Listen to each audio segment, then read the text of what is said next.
Vous êtes arrivé à Montréal en 92. Originaire du Liban, immigrant sans papier et sans emploi, Raouiage est devenu un écrivain acclamé et traduit en plus de 30 langues, près de 10 ans après son arrivée au Canada.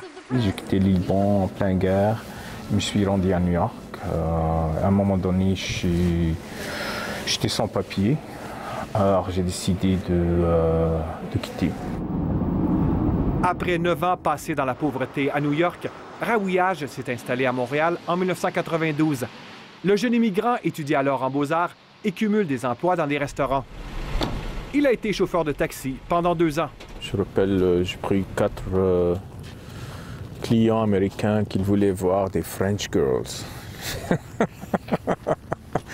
L'ancien chauffeur de taxi s'est mis à l'écriture sur le tard alors qu'il avait près de 40 ans. Un jour, je me suis dit pourquoi pas.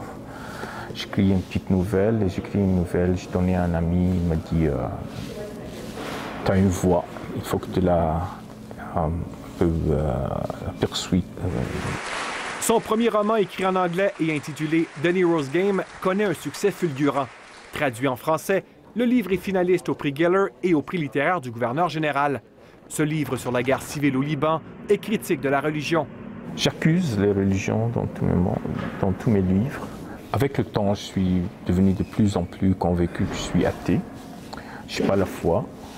Et je ne crois pas que la religion est essentielle pour être une bonne personne.